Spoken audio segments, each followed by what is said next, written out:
Ladies and gentlemen, good day, good morning, good evening, wherever you are. Today we've got Mrs. Ingrid Abrahams with us. Now I'm going to read to you a little bit about her as a quick summary. Ingrid Abrahams is a teacher, head teacher, executive head teacher, and is currently a postgraduate researcher at the University of Birmingham. She has taught in a variety of secondary schools in Birmingham and has walked a well-worn professional path to educational leadership, undertaking several distinct roles. She was also an Ofsted inspector focusing on teaching and learning and curriculum.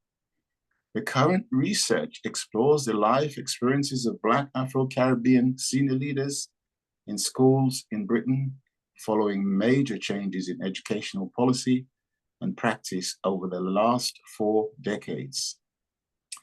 This paper argues that educational reforms like the national curriculum, the testing regime, and the growth of academies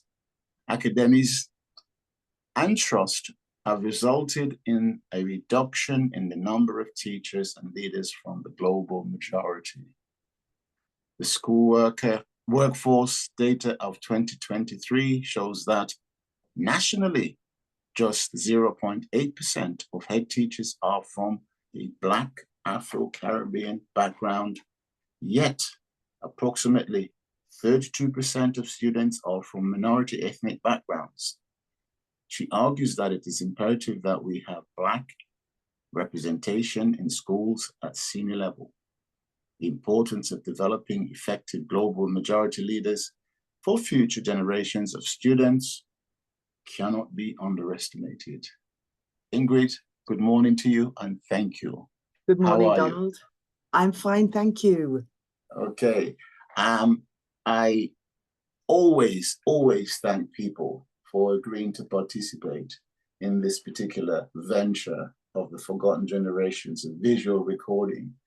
Not a lot of people say yes, and I have to thank those who say yes to do this. So thank you. And welcome on board. Thank you. So we're going to go through a series of questions just about your life journey to date. And what I've just read is very, very rich indeed. There's a lot in there. So we'll try and pull some of those things out. I'm going to start off with the question of, where were you born, Ingrid? Right, I was actually born in Handsworth in Birmingham. My parents arrived in Birmingham, in actual fact, in the 1950s, late 1950s, and both came from Jamaica and were childhood sweethearts, really, and then settled in Birmingham, stayed in Birmingham, and we are really the first generation born in Birmingham itself. Wow. Haven't moved very far.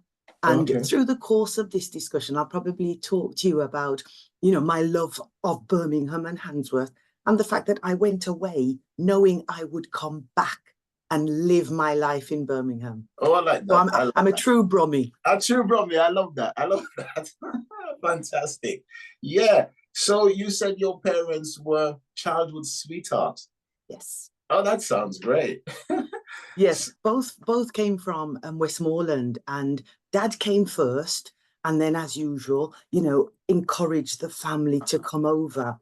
Right. Yes, a diasporic people, but it was quite sad in a way, because Dad hankered after Jamaica and always wanted to go back, whereas my mother made this her home and realized after about a decade that Jamaica wasn't the same and she would never go back. Oh, really? And it's a shame, because in the latter part of my dad's life, he built a house in Jamaica, expecting Mom and the family to join, and Mom didn't actually go. So it was so sad that in those last few years, they separated. And I think probably were annoyed with each other, because my dad expected my mom to join him and my mother expected him to stay. Do you know, sorry to interrupt you there, but that's a very, very interesting interlude there, in the sense that when we have a union, you know, to agree with each other. Yes. And I will say, it's not just your dad and your mom that this has happened to. This has happened to quite a few that I've seen. Absolutely. You know? So when you get two people that join together and it works all the way, there's often a lot of compromise, isn't there? Absolutely. On each side. And the same thing happens today, you know, with different community groups. And it's that sense of belonging and being at home. Is home here where your physical family is, or is home some illusion of a past period, which may never, ever again materialize, or it may for some. But it was just one of those things that has always saddened me, perhaps, because of the situations that, as Caribbean, we find ourselves in. And did you ever visit Dad's home? Donald, if I were to say to you, I go to Jamaica every single year. Oh, I have been going to Jamaica for the last 28 years because my daughter is 28. The only years we didn't go was COVID years. So every year we went to see Dad, but we also went for holidays. Again, Jamaica is very much a part of me. And I can see your flag. That. I've got my flag in my bedroom too. The culture, everything about Jamaica. You know, they say you can take a person out of Jamaica. Well, my family came out of Jamaica, but we are still very much Jamaicans. Love it, love it, love it. And I've got to tell you, you've made me so jealous by saying that you've gone back every year. Absolutely. However, with Dad being there, it meant we didn't have to pay hotel bills. Yes. So it was a matter of flight, and it does make a big difference because, you know, we have a house and we can go and we can live for a while just as Jamaicans. That's shopping fantastic. And enjoying. Yes. And friends do come over too. Excellent. And you say do you have siblings? Yes, I do. There are 3 girls in our family, 3 daughters. So we grew up in sort of a lack of males, brothers. Poor Dad was the only male in the family. So I have 2 sisters, one in education and the other works in a supervisory capacity. Wow, wow. That's quite something, actually. I'm just looking at Dad.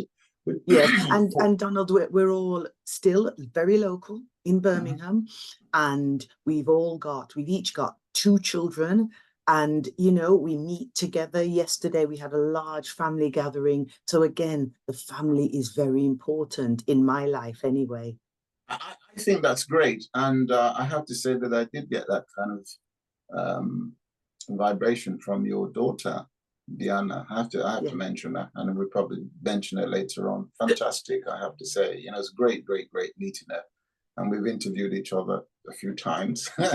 She know that I shared with you. Yes. But yeah, fantastic. So, what was it like growing up in Handsworth then? Well, do you know, I often think about growing up in Handsworth, and I can say it was absolutely riveting. Of course, we knew no better, but I think of Handsworth growing up as a binary. It was simply black and white. Now, my primary days in school was very much Handsworth as a multicultural black area. And a lot of people around me were the same as I was. And that was quite aspirational because as pupils, as siblings, we saw the potential for what we could achieve. And I think I had quite a culture shock when at the age of 11, I managed to pass the 11 plus and went to grammar school. Oh, great. And although it was just down the road, still in Handsworth, I was for the first time in my life a minority. I was one of 3 children who were Afro-Caribbean in the whole year group, about 7 in the whole school of 700 children. So from a very, very diverse primary school to a very white school. But boy, did it open my eyes to the realities. The children at the time were bussed in to Handsworth Grammar School. Right. And many of us the few of us who actually lived in Handsworth, we understood. And I think we sort of lived a dual existence of being between 9 and 3 o'clock, we were white. And then 3:30 until the end of the day, we were black, because we went back into our community. However, I decided at that early age, I was going to learn everything I could from my white peers. And it meant understanding the language, the culture of going to tea. And tea meant a meal, not a cup of tea. Right, and right.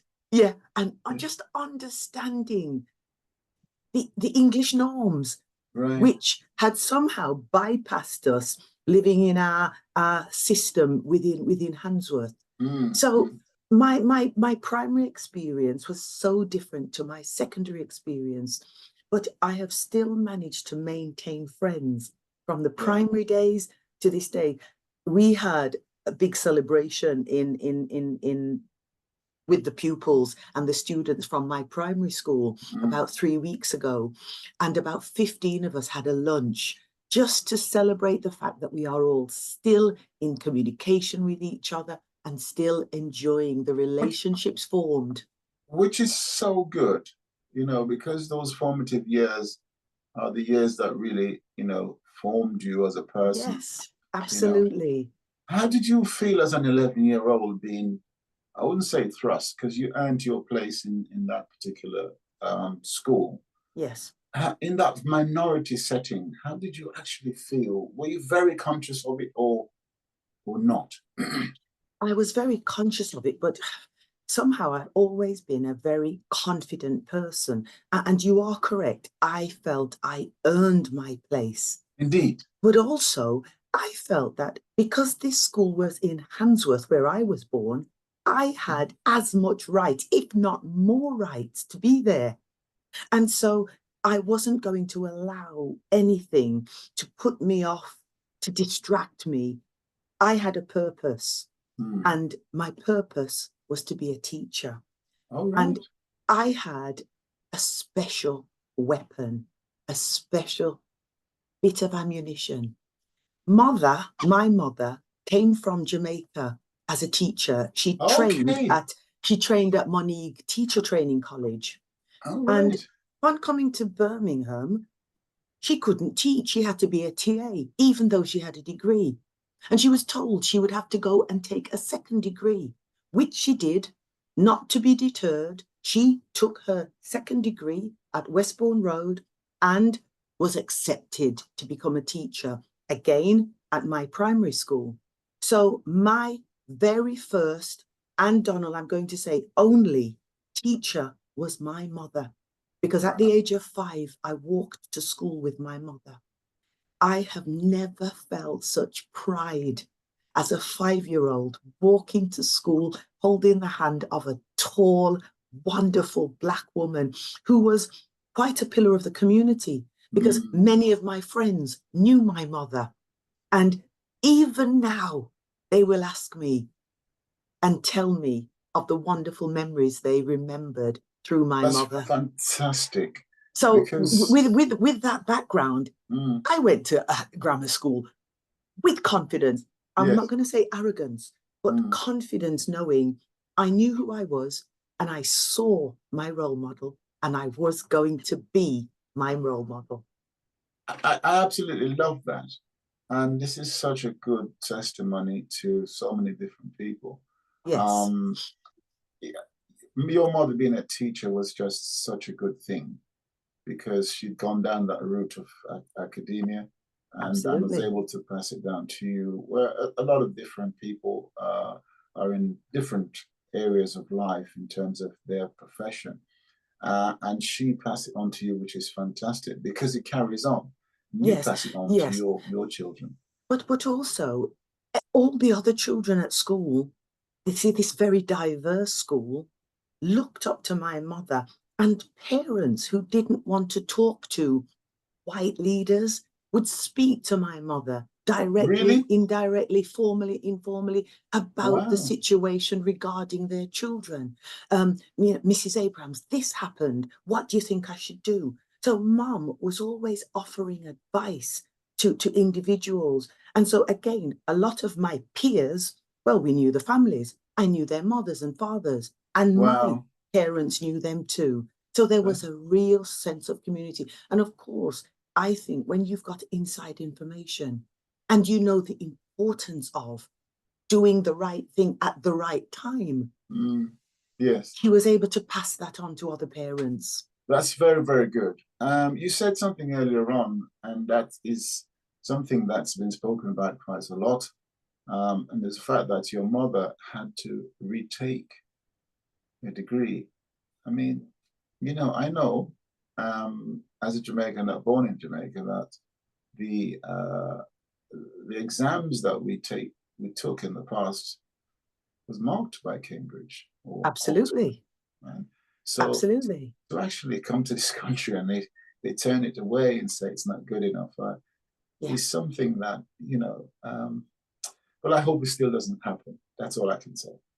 But, going forward, it's just fantastic for you to get that opportunity to be at a grammar school because, that's a very good start point in life, isn't it? And Yes. I'm sure, what was it like at that school? Oh, absolutely amazing. Now, I'm going to suggest that there was quite a bit of colour blindness. We were all white. So I wasn't black. In the eyes of the teachers, we were all white, but also we all had equal opportunities to an extent. So the potential, the expectations were high. And I was pleased. The expectation was everybody would go to university. And I was happy with that. Of course, there were one or two teachers, like I remember a form teacher who said, don't bother to fill out the UCAS form, Ingrid. That's the introduction to university, because you won't get there. And that just gave me greater determination to do the best I could. But I'm also going to say that from that school, some really excellent spirits. I mean, my role models was somebody called Rosemary Campbell Stevens. Okay. Another role model was Rosemary Brewster, now known as Kemby, and Maxine Walker. All these girls were older than I was, and they had a way of supporting the younger ones. I can still remember the head girl at King Edward's when I got there, Yvonne Reynolds, and again, supportive, walking around, ensuring that we were settling in. And I became head girl in the sixth form at King Edward's, and I made sure that I did the same as well. So I am going to say I thoroughly enjoyed my time at school, but I made the best of every single opportunity. Fantastic. Yeah, Fantastic. I was always into sports, so I did a lot of sports. All right. Running, netball. Donald, I still play netball today because I absolutely love it. That's great. But I wasn't going to be marginalized into sport to the extent that academia was left behind. So I made sure that I balanced everything, but I took every advantage, stayed until the sixth form. So I was there 7 years. And from there, went straight to university. Okay, that's great because you knew what you wanted to do from the word go. Absolutely, yes. Wow. Whereas a lot of people don't know what they want to do, but you were dead focused on becoming a teacher. Yeah, I did. I saw what my mother did, and it was simply a matter of how soon can I become a teacher. Wow. I think we do actually come from a long line of teachers, so it's got to be something that's in the soul. Fantastic. Which university did you go to? Right. Again, as I said earlier, I always wanted to live my life in Birmingham. So what I didn't want for university was another city. I went to interview at Manchester, Leeds. I didn't even look at London. And then I settled for University of North Wales, Bangor. So I did my 3-year degree, religion, learned Hebrew and Greek. Then I went to Bristol University for a 1-year PGCE. And in 1986, I came back home because this is where I was going to teach and live. And in those days, Donald, you applied to the Birmingham pool and they placed you in a school after an interview. And they sent me to my very first school in Birmingham. And I stayed there for about 8 years. And again, thoroughly enjoyed it. I tend to throw myself 110% into whatever I do. Yes, Um, yes, yes, yes, yes, yes, it's yes. the way I So am. what was it like as a teacher? Because obviously, you know, you get a mixed set of youngsters in front of you, all different ethnicity, etc., etc. What was that experience like?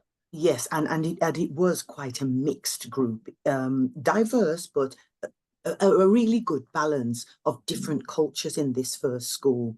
And I started teaching at the age of 21, and Okay. I wasn't much older than the sixth formers who were there. They were 18. And so that concerned me, but I was confident because at least I had the knowledge. I was one Yes. step ahead of them. Yeah. And then as the years progressed, you just accrue, you gain knowledge, and so on. So in my school, you build relationships, and that is key.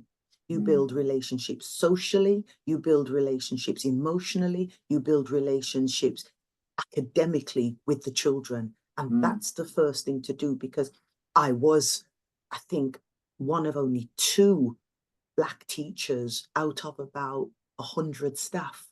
Really? And of course, absolutely, the children want to know who you are. They want to know what you're about. And you've got to walk a very fine line. You Yes. can't slip into friendships. You know, your Yes, children aren't yes, your yes, yes. friends. But at the Yeah. same time, you can't be too distant either, because the Yes. children want to latch onto somebody who Yes. Yes. appears a little bit like them. Anyway, Yeah. I thoroughly enjoyed the GCSEs. I taught GCSE and A level, and that meant obviously for some children, you knew them over 4 years. Wow. And we aren't a business in education, although they are trying to make education a business today. To me, my profit margin, our profit margins are the academic, the skills, the support we can give to children. And do you know, those children I met in the early 90s, I still see some of them today, quite coincidentally. And we will hug and we will say, hello, how are you? We will discuss names of teachers, but we'll also discuss that particular period and the fond memories. I may not remember all the names, but I'll remember the children and the faces. And Wow. it's a joy. It's a joy to me to That, meet that that's everyone. that's fantastic. And then you went on to become head teacher. Yes, I have always wanted to pick up a head teacher, but I wasn't in any rush, because I'm not an individual who will rush blindly on to secure a promotion. So in my own time, after getting married, leaving the country for a year, coming home, raising a family, I then moved into leadership as head of department, then of course exam secretary, then of course an assistant head. I moved to a different type of school, a school that was majority Muslim. Beautiful, wonderful experience, and it taught me a great deal. And then I saw my dream job advertised to go back to my very first school that appointed me in the 80s. And Really? I became a deputy head there Oh, right. and thoroughly remembered it. Of course, a number of staff had moved on. The children had certainly moved on. The school has changed as well. And I wanted to be there. And I thought, right, I'll stay. I'll retire here. Unfortunately, after a few years, the head teacher decided to leave, and no one else internally would go for the interview. So I put myself forward and I got the Wow. headship, and I had a fantastic governing body working with me. Very difficult times, but yes, I've moved on from that. I have become an executive head, and an executive head is just in charge of more than one school. Wow. And Wow. I was doing the executive headship role alongside a PhD, because I have noted over the last 20 odd years a distinct total underrepresentation of Black senior leaders. 20 years ago, I knew I was in a network group with at least 20 other senior leaders. And when I say senior leaders who are Black, I mean Afro-Caribbean, not BAME, not Pakistani or from Pakistan or India or Africa. I'm talking about Afro-Caribbean. I could name 20 odd. Ava Packer, I could talk about Gilroy Brown, I could talk about Pearl Shackelford, I could name, because they were my friends and we met on an ad hoc basis, informally and socially. And do you know, somebody said to me the other day, you are the last Afro-Caribbean in secondary headship now. Really? There are 22,000 head teachers across the country in primary and secondary. 22,000. Only 164 are Afro-Caribbean. Oh my goodness. It's that bad. And so in a similar vein to you developing this wonderful website called The Forgotten Generation, I want to remember those teachers who have worked hard, coming from another land themselves or their parents, a diasporic people who have literally managed policies and practices and made a fantastic career of themselves, for themselves. I want to talk about now their experiences. And so doing the executive head role, I started a part-time PhD. And because I like to give 110% to everything I do, it was becoming too much for me. And I decided, well, I've been teaching long enough now. Let me just park that for a while and I will complete this PhD by hook or by crook. So I've interviewed 18 senior leaders across the country, in London, Halifax, Bristol, Gloucester, and of course, Birmingham.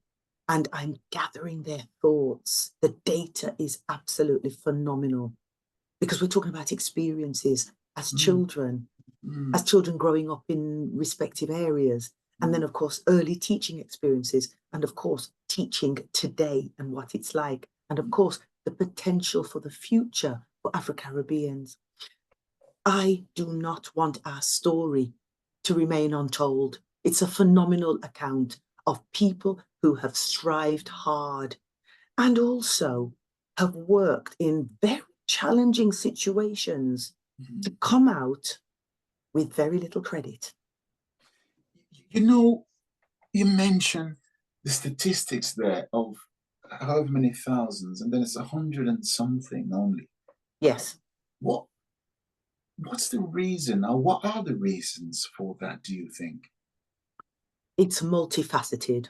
There are so many aspects to this. What I will not accept is that Afro-Caribbeans have inferior qualifications or lack the ability to teach. I have two nieces who are in their late 20s who are fantastic teachers and are climbing up that ladder. I know teachers currently, new starters who have more than the necessary qualifications, but we also know that there's a great deal of bias. We also know that some schools will not support individuals in terms of diversity. One aspect I want to bring up is, say, networking. I have been fortunate to have a network of professionals around me my whole career. And we were able to be there for each other when interviews arose. We would stage mock interviews. We would talk through policies. We would discuss writing papers. And this was a regular occurrence every term for us as Afro-Caribbean people. Wow. Today, it doesn't exist. Really? And most of our Afro-Caribbean staff are out there. And I'm going to say, whether they know it or not, they work in isolation. It's just having somebody to mentor you, to say, you're doing well, or don't go for that particular role just yet, go for that one. Just somebody sitting on your shoulder, supporting you is what we need. We also, because there's the lack of support in terms of professional development. And I talk about Rosemary Campbell-Stevens because she introduced an invested in diversity qualification, which was trialled in London and very successful and ran for years. It wasn't trialled in Birmingham, but I think we need educational institutions now to invest in diversity training and support just support mechanisms and structures for people who are not white. Right. There's a national qualification called the MPQH, and it's for headship, and it's something that you need to have before you can become a head. And when I took that in the 1990s, there was no reference to Blackness, to issues concerning, connected with individuals and their identity. It was just absent. And this is what I'm talking about when I talked about the colorblind approach. It's almost one size fits all. Now, I'm not saying we're exceptional and we need to have a different diet or a different menu. What we need to have is additionality, additional opportunities, like any minority group, to be able to discuss the concerns which are pertinent to us. Absolutely. I think that's very, very important. Do you think there is a distinct difference in the different cities as far as that is concerned? Absolutely. Absolutely. Again, not long ago, but the bigger issue, Donald, if I may interject, is the whole, I'm going to say, academization approach, whereby the local authority now is in demise. It's gone, right? Previously, the local authority managed the education within its local council, and it's ethnically monitored, and it provided CPD, and it picked up traits, etc. We paid a CEO of a particular council maybe 120, 30,000. What we've got now is a situation whereby schools have formed literally multi-academy trusts. We call them MATs. And it means it might be 2 schools, 3 schools, or as many as 30. And the CEO there, again, have bumped up their salary to about 140, 150,000. The point is, this is public funding. And schools need, I think, a wider brief than your small multi-academy trust. The multi-academy trusts are predominantly managed by white men. And it now seems as though they will appoint people who look like themselves. Wow. You've also got the added issue of multi-academy trusts tend to move their senior staff within the trust. So the outsiders may or may not get a chance. I see. The job will still be advertised, but the multi-academy trust would support its own and build its own capacity. Nothing wrong with that, but how is the ethnic minority, how is the individual on the outside going to break into the system and provide additionalities for any school? That is definitely required. Absolutely. And how does a government, is there no governmental sort of body that controls or look at this? Oh, yes. Well, we were told there was a directive that came into schools, and it said by 2021, all schools must be affiliated within an academy.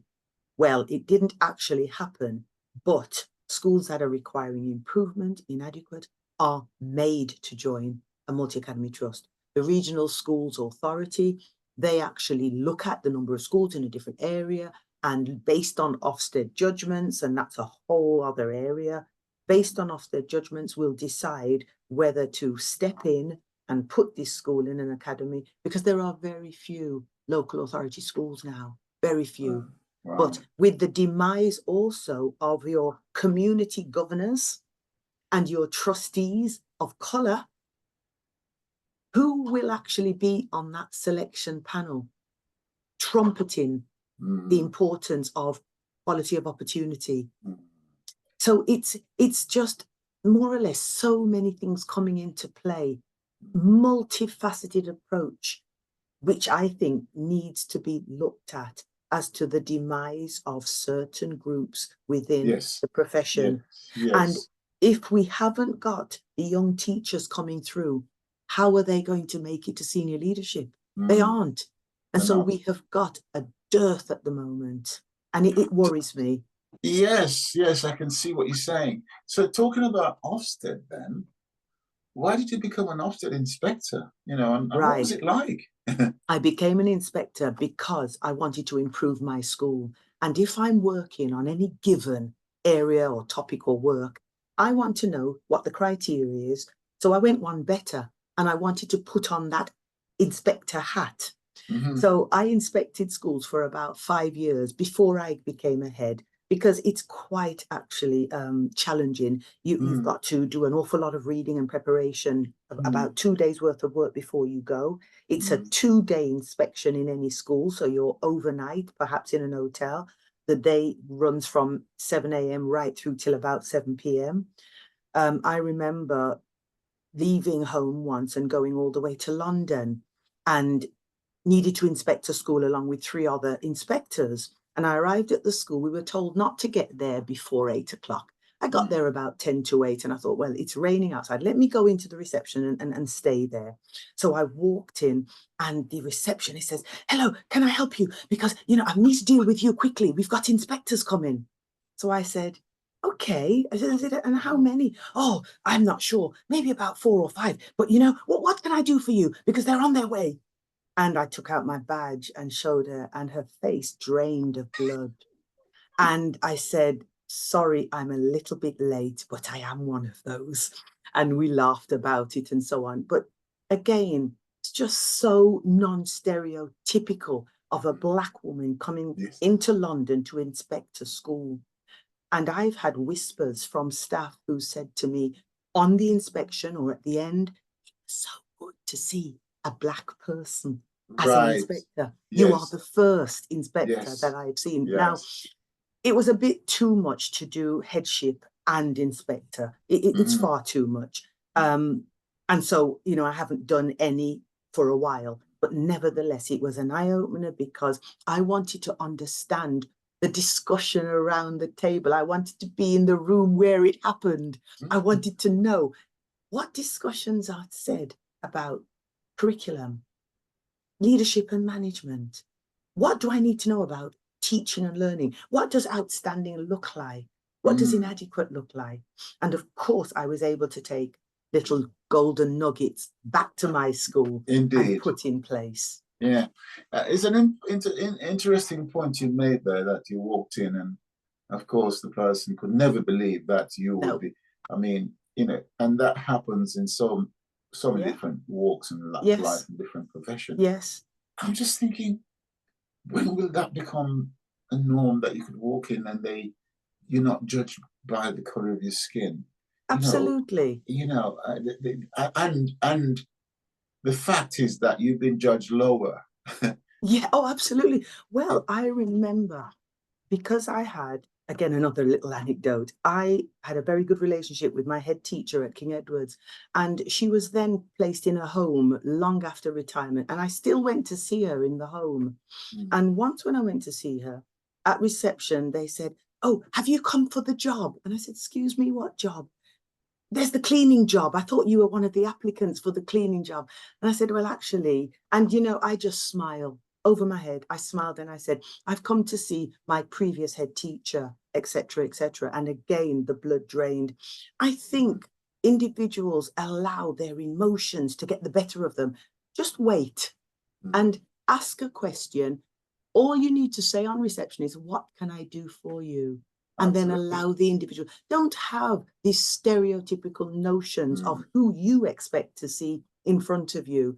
But, these are the little things that will always be with us. When Derek Bell talks about the permanence of racism, it's always there. We see it. Sometimes we ignore it. Sometimes it gets the better of us. Yes. You do the research at the moment, and I just think it's fantastic to look into something like that. Do you believe changes will be implemented following your research? Right. I am hopeful. Of course, with any research, you haven't got to have solutions watered tight. However, I actually feel that I understand sufficiently now enough to say, well, at certain levels, we need to perhaps consider these aspects. So I'm thinking at national level, what needs to be done to improve diversity in leadership teams? There are things that the government can do and should do. What can we do at your regional level or your multi-academy trust level? And then what can we do in the school? What can the head teacher and the senior leadership do to build capacity within their own establishments? How can you support your NQTs? And even going back to when students are doing their PGC, their postgraduate certificate education, what can the universities be doing to prepare and support? And again, my two nieces who went to very, very good university for their PGCE simply said it was devoid of any discussion on diversity. Really? The lecturers were all white, you know, and it's almost, we appreciate we have to learn on the job, but there are certain discussions I feel that need to be had. You see, a lot of people, let's look at governmental level, who will probably say we want a better world because they probably think they need to say that. For those who mean it, I mean, I don't know how deep they're looking at this, but unless you develop all the different diverse, community groups that we've got, we won't achieve a better country because you're leaving others behind. Absolutely. So unless we get people so that they're integrated right at the very top, down below and at the bottom, then we're failing our people. Yes. And I don't want to sound as though I'm simply saying we need a black face everywhere. No. We need good teachers, first of all. Yes. And the fact that they are black, to me, is an advantage. It is good. But we need good teachers. So how can we make our teachers even better, regardless of who they are? Yes. If it means focusing in on specific needs for the different communities, so be it. What we don't necessarily need to do is to divide and conquer, which was very much a ploy of the previous government. Let's divide everybody into the Africans over there and the Indians or Asians over there. This is not what we're about. We are meant to be supporting individuals at whatever level they're at and whatever ethnicity they are from. And if it means presiding over courses that are relevant, let's put in the effort, find the funding, and ensure that those individuals get the support they're needed. There was one example of affirmative practice in America whereby they brought in lots and lots of individuals who were ill-equipped for the role, and it was education. And somebody said, well, instead of having individuals who aren't as good as they should be, why not put the money into the training of those individuals? Don't dismiss them. Use the money to train and support. And training and support is what we need. The teaching profession has changed drastically.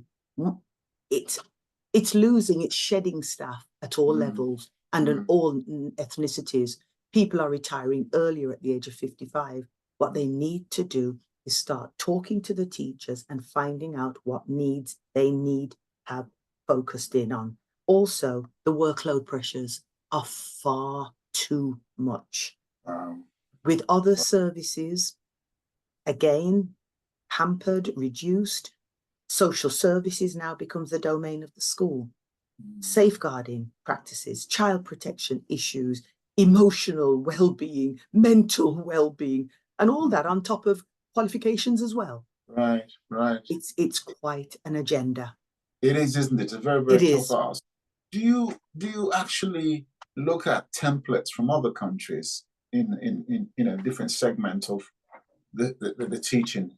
Well, again, I've been so fortunate. I've just had a charmed lifestyle, but I was able to go on so many school visits along with other teachers. I remember I went to Ireland way back in the 80s. I went to Australia in 2008. I've been to Bangladesh for 3 weeks, again later. And this is all looking at leadership and management and how different countries approach the leadership and management of their schools. And of course, at tertiary stage, which is higher education, but also secondary. So that experience was really invaluable. And I'm pulling together all that knowledge into this piece of work. And it is important, but context is also important as well. Excellent, excellent. Yeah. So, one of my questions is, have you traveled? And you just can't answer it. Well, But before being being able to go as a teacher, I remember as a newly qualified teacher at my school. Now there were so many school trips in those days, skiing trips, taking the children to Germany, Europe, France, all over. Really? And so as a young single probationary teacher, I was invited on all of these trips. So I'm going to say I've practically seen the world through school. That's with fantastic. Children, and I've thoroughly enjoyed every aspect of it. So now that I pay my way, I'm going to places and countries that I've never really been before, just never happened to be. But I really do. I like looking at leadership and management structures in schools in other countries. That's my wonderful little gem. Brilliant, brilliant, brilliant. So, I mean, you've got so much going on here, and your research is obviously one of those things you do. What other ambitions have you got then as future plans? Have you got anything else? Well, the one ambition I would really like to materialize is turning this research into a book. And it's not for my benefit. I want people who are thinking about teaching as a profession from all walks of life to consider reading this book to learn a little bit about what the practitioners are saying. Many books on education are written by non-teachers. Well, this is a book written by a teacher, a head teacher. And yes, I have inside information, but I won't allow it to cloud what the participants are saying. I want it to be something that will encourage our aspiring Black teachers in schools to think about becoming leaders themselves. So that's the one thing I'd like to do. One thing at a time. I need to pass first of all, and then I would look at perhaps getting this book out again, not for my benefit, for the benefit of recruiting staff, because I knew the value, Donald, of seeing a Black face in schools when I was 5 years old. I knew that value. I've never had another face in front of me since. And even the people I've interviewed, many of them growing up in the 80s, 90s, have said they haven't ever had a Black teacher either. So I want them to consider this as a true profession. Call it an influencer in their jargon. Become an influencer in the classroom. Absolutely. It is so important. What you said there, seeing is believing. And if you're having a whole class of mixed whatever group, they'd like to see other people that look like them. Yes. And those that want to be teachers or in whatever profession in life, people should see people that look like them and know straight away that they can achieve, because there are a lot of people that will put doubts in your mind that you can't achieve these things. Yes. So I love what you say there about all of that, and I really hope that you get this book into the wider world sooner rather than later. Yes. That would be fantastic. I guess there are many from what you said out there that are singing your praises, because I think you've done a marvelous job looking at what you've done and just listening to what you said. And that it's just so fantastic to be able to talk to you about this, because I'm hoping that interviews like these will serve as another addition to what we're trying to do. Your book, these interviews, and they'll go wide to the wider public. So absolutely. Absolutely. And if I could just say, I've looked at the Forgotten Generation website on a number of occasions, long before I met you, Donald. And it's fascinating what you are trying to achieve, because we all know about the Lenny Henrys of this world. We all know about the Linford Christies, from sport, from entertainment, from music. What we tend not to hear about is the ordinary man and woman who spent their life working in schools, in hospitals, on the buses, just ordinary people who, through sheer grit and determination, has made a success of their lives and influenced others. And your website has opened up this opportunity for us to look in on the lives of these people, but also to showcase, to give them a pedestal, a platform. So I want to thank you, because I think the website's superb. Well, thank you so much. I really, really appreciate that because, you know, when you start these things, you hope that it's going to have growth and have a reason for being there. And I love that because in my mind, I wanted an educational platform. And the ethos of the Forgotten Generation is also to look at the history of Black people in the national curriculum Yes. to ensure that it's there on a permanent basis. Yes. Rather than the emphasis of Black History Month, which is 1 month of the year. Absolutely. Yeah. Absolutely. You'll start me off again because, you know, the whole national curriculum needs to be overhauled. We now need to decolonize the curriculum and introduce so many aspects that are pertinent to today's pupils. The whole history of migration and the contribution made by individuals to this country, of individuals from far afield. I know that this new government has started thinking through, talking about how they are going to make changes. They want to look at the national curriculum. Again, when you asked me about, you know, why aren't the youngsters coming through? The curriculum we've had, the diet that we've had has been very Eurocentric and white, with little to no contribution of individuals who look like themselves. Yes, I yes. know when I was a head teacher, we didn't just have Black History Week, as you've said. We had diversity running throughout the year. We had diversity days in March, in the summer, whereby we looked at non-stereotypical individuals doing things that were different. So the experience the children get in the classroom, in schools, is going to affect them positively or negatively into the world of work and later on. They can't see themselves. And I think it's strategically done. And I think it's a little bit narrow vision from people that are in leadership and saying that they want a better country. Yes. Because the better you developed all your ethnic groups, you know, is the better the country going to be. Absolutely. Absolutely. So unless you put the effort in and recognize this down to grassroots level and yes, above, it's not going to happen. Absolutely. And we've just seen the Olympics as a showcase of what we can do as a multicultural community. How wonderful was that? So you cannot take away the benefits of working together rather than the division that we're seeing in some quarters. Yes, it does. It's very narrow-minded, really, to think that, you know, division is going to work. Absolutely. And unless the emphasis is actually put on it, and I mean really put on it, from top down, yes, and from bottom up, yes, it's not work, multi-pronged approach. Yes, absolutely. Yes, absolutely. Ingrid, that was wonderful. You've certainly taken us on the journey here, and I'm going to thank you very much for doing that. My pleasure. Yeah. Have you got any questions at all about the Forgotten Generations? Well, I just wanted to ask,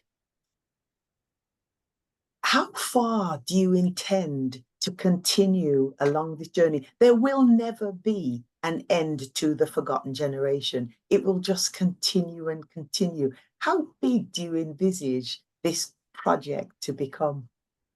Well, I've got to say, in my head, what I can see is, I don't know if this is the right term, but you've got Wikipedia, we could have Blackipedia, you know, in that sense, where, you know, you want something direct about being Black, you can go to Blackipedia as a name, and find, I know Wikipedia is there, but Blackipedia, that's what I want, you know. Fabulous. So and we have projects in mind to look at, you know, for instance, the military side of things, the service that people have done.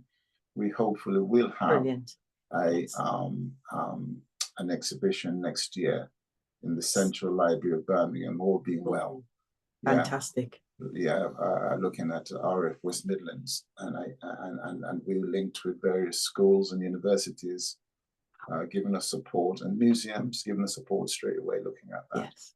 I think that will be quite a very good opening Brilliant. the eyes of people from a military perspective, and it then goes right across into the academic world as well. Absolutely. So there is so much to do, so much to do.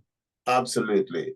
So, and when you have anything like this, it's like a tree. When you plant it, you've got different roots going in different directions, and you don't know what well they're going to be. Yeah, you know. But it's growing. It's growing. Absolutely. So, in answer to your questions, all these things as they grow, we just deal with them and take them forward. Fabulous. Thank Ingrid, you. Thank you so much, and I really my pleasure. And good luck with the venture. Well done. Thank you very much. Thank you. Bye-bye. Bye-bye.